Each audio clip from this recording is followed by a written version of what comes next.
Bom dia, Igreja Presbiteriana de Botafogo. Estamos novamente em Escola Bíblica Dominical e queremos que Deus abençoe a sua vida, a sua experiência, a sua caminhada cristã. Se você tem nos acompanhado, estamos estudando o livro de R.C. Sproul, Somos Todos Teólogos. Agora, se você está chegando aqui pela primeira vez, que Deus abençoe a sua vida, e já nos encontramos no capítulo 40 desse livro. E vamos ver hoje o capítulo 40 e 41, aonde nos fala da essência, ou aquilo que está no centro da fé reformada. Veremos hoje a chamada eficaz e também a justificação pela fé. Vamos orar para que Deus nos abençoe. Senhor nosso Deus, te damos graças, Senhor, pelo privilégio de estarmos aqui novamente. Pedimos que o teu Santo Espírito caminhe conosco, iluminando o nosso coração e a nossa mente para entendermos ou compreendermos a tua palavra. Em nome de Jesus, nos abençoe. Amém. No capítulo 40 da chamada eficaz, R.C. Sproul nos diz e nos convida a pensar sobre o que Deus realmente faz quando intervém numa vida para trazê-la à fé. A escola calvinista e agostiniana diz que a eleição é puramente atividade soberana de Deus, enquanto a escola arminiana ou semi-pelagiana vê um empreendimento cooperativo entre Deus e o homem. Calvinismo e arminianismo, no entanto, esses dois conceitos, eles concordam em que a graça é uma necessidade absoluta para a salvação, mas diferem quanto à quantidade, ou quanto ao peso, ou quanto ao grau desta graça para a salvação. Quando um pecador sai da morte espiritual para a vida espiritual, esse passo é realizado por monergismo ou por sinergismo. Essas duas palavrinhas trazem um conceito que é abraçado ou por calvinistas ou por arminianos. Assim, monergismo contém um prefixo, mon, e sinergismo contém um outro prefixo, sim, que juntados a uma palavra grega chamada ergon, que significa trabalho, obra. Assim, mon, que significa um trabalha, e sinergismo muitos trabalham, ou mais de um trabalham, mais de um cooperam. Assim, no monergismo, se acredita que somente Deus opera a salvação, somente Deus opera a sua graça salvadora. E o sinergismo, essa corrente da teologia, ela ensina que há uma cooperação para a salvação, há uma cooperação do homem com Deus para a salvação. Quando o Espírito Santo regenera um pecador, o pecador contribui de alguma forma, ou a regeneração é uma obra unilateral de Deus? Deus muda sozinho o coração do pecador, ou a mudança de coração depende da vontade do homem? Aqui está a grande questão entre esses dois conceitos, entre o monergismo e o sinergismo.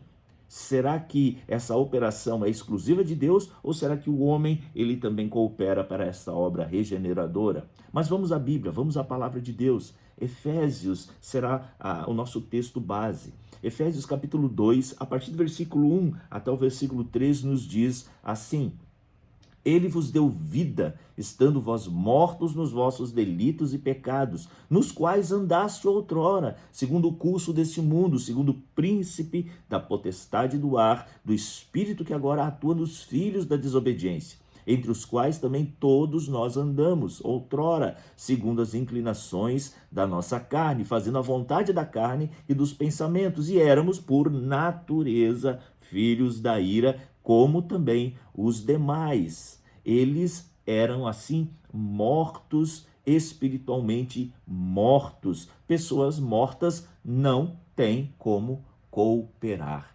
Assim, a palavra de Deus nos diz que antes de Cristo operar no nosso coração, nós éramos mortos espiritualmente. João capítulo 6, versículo 34, aqui é nas palavras agora de Cristo, na palavra de Jesus, Jesus nos diz o seguinte: ninguém pode vir a mim se o Pai que me enviou não o trouxer, e eu o ressuscitarei no último dia. Jesus mesmo agora afirmando que ninguém vai a ele sem que o Pai o envie. Continuando em Efésios, no capítulo 2, agora a partir do 4, versículo 4 até o 7.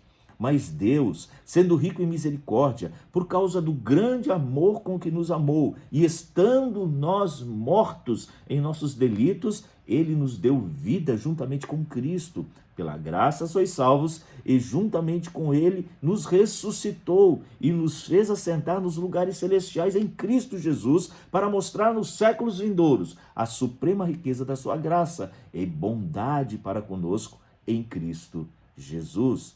Em nossa carne não podemos fazer nada para a salvação, não podemos cooperar. Sozinhos nunca escolheríamos as coisas de Deus. Deus nos vivifica e depois desta vivificação passamos a ter fé. Mas o primeiro passo é algo que Deus faz sozinhos. Assim nós somos monergistas. Nós cremos que Deus opera a regeneração sozinho no coração dos seus eleitos, no coração dos seus escolhidos. Continuando o texto de Efésios, a partir do versículo 8. Porque pela graça sois salvos mediante a fé. E isso não vem de vós, é dom de Deus, não de obras, para que ninguém se glorie, pois somos feitura dele, criados em Cristo Jesus para boas obras, as quais Deus de antemão preparou para que andássemos nela. Veja que o texto de Efésios é claro nessa operação de Deus sobre a regeneração do coração do pecador. E assim somos justificados pela fé. Mas até a fé que temos não é algo que nós produzimos por nós mesmos. A fé é de Deus, ela vem de Deus. É o resultado da atividade criadora de Deus. E isto é que os teólogos reformados querem dizer quando falam de regeneração monergística. Deus intervém no coração dos eleitos e muda a disposição de sua alma. Ele cria a fé em corações que não têm fé. Regeneração, segundo João, capítulo 3, versículo 1 ao 5, se alguém não nascer de novo, não pode ver o reino de Deus e nem entrar nele. Assim, Jesus nos ensina que é necessário nascermos de novo. A grande maioria dos cristãos evangélicos professos acredita que a fé vem antes da regeneração, mas a pessoa espiritualmente morta, em inimizade com Deus, não pode escolher a Cristo.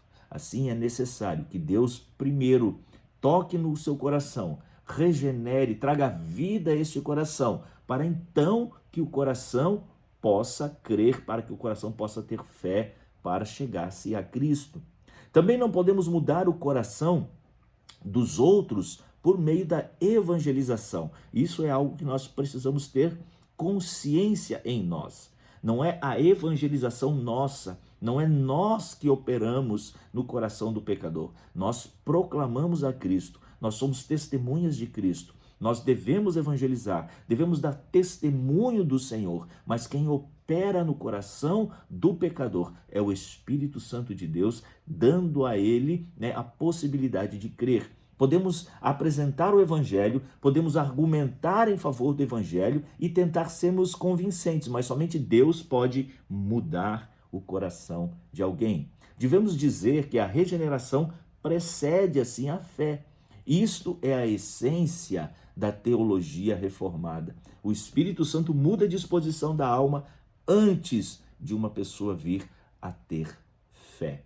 Deus nos dá em nossa alma o desejo por Cristo.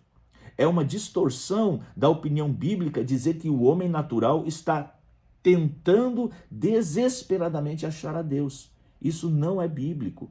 Ninguém tenta vir a Cristo sem a graça especial de Deus. A graça é condição necessária para que uma pessoa se achegue a Deus. A regeneração, ela é eficaz. A graça é irresistível. Agora, a queda humana, o pecado foi radical e somos incapazes, como pecadores, de converter a nós mesmos ou até de cooperar com Deus nesta questão. Qualquer cooperação pressupõe já uma mudança. Quer dizer, se alguém coopera com Deus, é porque o seu coração já foi tocado, já foi iluminado, já foi transformado pelo próprio Espírito de Deus. Não há nenhuma justiça humana na regeneração. A regeneração é algo de Deus em nós.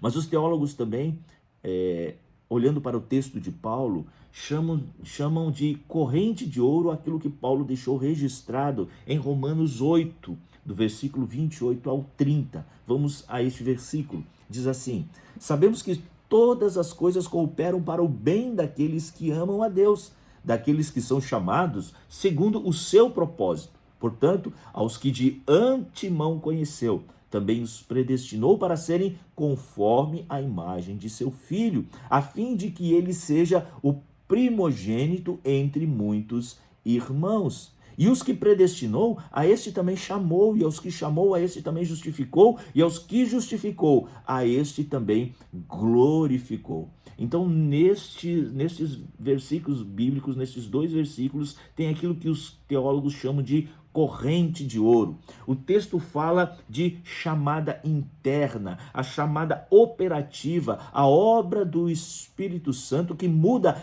eficazmente o coração.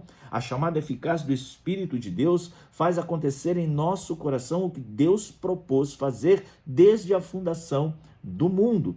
Todos os que foram predestinados são chamados eficazmente pelo Espírito Santo de Deus, e todos os que são justificados são glorificados. Assim, Deus, ele nos chama, Deus elege, Deus predestina, Deus muda o coração, Deus justifica, Deus vai nos glorificar em Cristo Jesus. Essa obra de regeneração é uma obra de Deus e ela é plenamente eficaz. Aqueles que Deus conheceu, aqueles que Deus chamou, aqueles que Deus predestinou, aqueles que Deus vai glorificar em Cristo Jesus.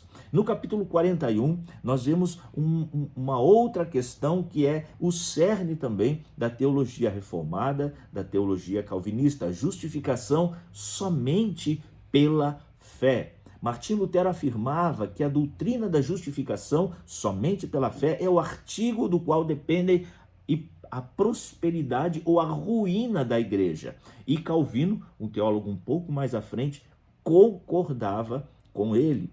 A doutrina da justificação diz respeito à situação mais grave dos seres humanos caídos, ou seja, eles estarão expostos à justiça de Deus. Os pecadores estarão na frente de um Deus justo. Deus é justo, mas nós não somos.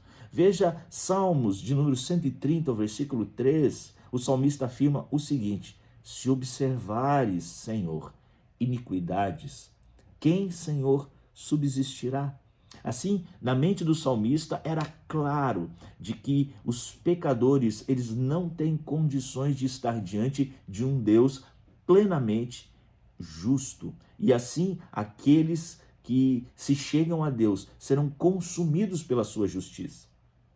A maioria de nós pensamos que se nos empenharmos para ser pessoas boas, isso será suficiente quando comparecermos diante do julgamento de Deus. Isso é um mito dentro da história da igreja, né? Ganhar por mérito o favor de Deus. Porque a palavra de Deus diz que por obra da lei ninguém será justificado. Então não importa quais obras você faça, não importa, nenhuma obra te dará o mérito da justificação. Isso você pode conferir lá em Gálatas, capítulo 2, versículo de número 16. A justificação é um pronunciamento legal feito por Deus. Em outras palavras, a justificação só pode ocorrer quando Deus, que é Ele mesmo justo, se torna o justificador por decretar que alguém é justo aos seus olhos. Assim, Deus é que declara que somos justos, é uma declaração de Deus. O debate do século XVI se centrou em se Deus espera que pessoas se tornem justas antes de declarar as justas, ou se ele as declara justas aos seus olhos enquanto ainda são pecadoras. Somos justos por virtude da obra de Cristo, mas ainda somos aperfeiçoados, por isso ainda pecamos. Então, o que ocorre na nossa fé, na nossa crença, é que Deus nos justifica, ainda que somos e continuamos pecando diante de Deus, mas nós somos justificados pela obra de Cristo Jesus. Mas para a igreja romana, Deus não declara uma pessoa justa enquanto esta pessoa não for plenamente justa. E justa de fato. Os protestantes respondem dizendo que não há nada de ficcional quando Deus declara uma pessoa justa. Essa pessoa é justa aos olhos de Deus por virtude da obra real de Cristo Jesus, que não é uma obra de ficção. A obra de Cristo é uma obra real e plena e que nos dá total justificação diante de Deus. Assim, um debate grande no século XVI se deu pelo instrumento dessa obra. Qual é a instrumentalidade, ou qual é a causa instrumental usada por Deus? Dizemos que a justificação é somente pela fé. Pela se refere, assim, esse termo, pela se refere ao meio pelo qual algo chega a acontecer. E assim a fé é um instrumento usado por Deus para a justificação do pecador. Deus usa a fé daquele que crê em Cristo Jesus como instrumento para declarar ele justo diante dos seus olhos. Agora, a Igreja Católica também, naquela época, trouxe um outro debate: infusão ou imputação? A Igreja Católica Romana dizia que o instrumento da justificação é o sacramento do batismo, e eles dizem até hoje isso. Então, para eles, o instrumento não é a fé, mas sim o batismo. Roma não crê que pessoas são justificadas sem a graça ou sem a fé, mas que a justificação vem como resultado de uma infusão. A justiça de Cristo é sim derramada na alma daquele que recebe o batismo. Disse Roma, para que as pessoas se tornem justas, elas têm que cooperar com a graça que é infundida, derramada na vida daqueles que são batizados. Tem de concordar com essa graça em tal grau que a justiça seja alcançada. Enquanto as pessoas se guardarem de cometer pecados mortais, permanecem no estado de justificadas. Entretanto, de acordo com Roma, o pecado mortal é tão mau que destrói a graça justificadora que a alma possui. Portanto, aqueles que cometem um pecado mortal perdem a graça da justificação. Mas nem tudo está perdido assim para os romanos, dizem eles, pois um pecador pode ser restaurado ao estado de justificação por meio de sacramento de penitência, que a igreja assim define aqueles que vão a ela.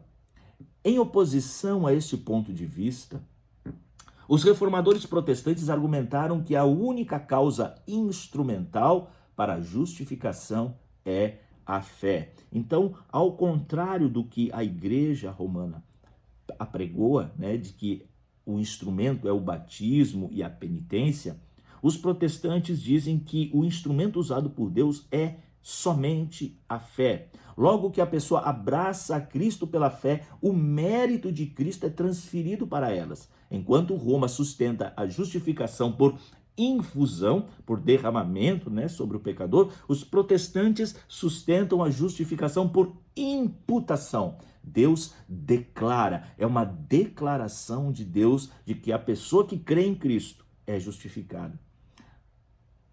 Para os protestantes, a base da justificação permanece exclusivamente na justiça de Cristo. Não a justiça de Cristo em nós, ou derramada em nós, mas a justiça de Cristo por nós. A justiça que Cristo realizou em sua obediência perfeita à lei de Deus. E assim somos salvos não somente pela morte de Jesus, mas também por sua vida. Isto é uma dupla transferência. Isso acontece assim, uma dupla transferência, uma dupla imputação, tanto na morte como na vida de Cristo. Como o Cordeiro de Deus, Cristo foi à cruz e sofreu a ira de Deus, mas não por pecado. Quer dizer, Cristo não pecou, ele na cruz não estava pagando por seus pecados, mas ali estava ele pagando o pecado que foi imputado a ele, o meu pecado, o seu pecado, o nosso pecado. Cristo tomou voluntariamente sobre si os nossos pecados. Ele se tornou o carregador de pecados quando Deus, o Pai, transferiu ou atribuiu a ele nossos pecados. Isso é imputação, uma transferência legal. Cristo assumiu nossa culpa em sua própria pessoa. A primeira imputação, nossa culpa foi imputada a Cristo. E a segunda imputação, ou outra transferência, acontece quando Deus imputa a nós a justiça de Cristo. Assim, os nossos pecados foram imputados a Cristo e a justiça de Cristo foi imputada a nós. Portanto, a causa instrumental da justificação, de acordo com Roma, de acordo com a Igreja Romana, são os sacramentos de batismo e penitência. Já para os protestantes, a causa instrumental da justificação é a fé pura e simples na obra de Cristo Jesus. Por isso, cremos que a nossa fé em Cristo é que nos justifica diante de Deus. A Igreja Católica Romana diz que Deus não declara pessoas justas enquanto elas não são justas completamente. Já os protestantes dizem que pessoas são justas sinteticamente, porque algo é acrescentado a elas, ou seja, a justiça de Cristo é acrescentada a mim e a você. Por que somos declarados justos diante de Deus? Porque a justiça de Cristo está sobre nós. Nós não somos justos, nós somos declarados justos por Deus. Portanto, para os católicos, a justiça tem de ser inerente, enquanto para os protestantes a justiça é algo fora de nós. É a justiça de Cristo. Falando corretamente, a justiça não é a nossa própria justiça, mas é a justiça de Cristo. É contada como nossa apenas quando abraçamos a Cristo e a sua obra pela fé. A justiça de Cristo imputada a nós, e assim somos declarados justos por Deus. Mesmo sendo pecadores, aqueles que estão em Cristo são declarados justos por Deus. Que Deus te abençoe, que Deus estenda suas mãos sobre a sua vida, em nome de Jesus.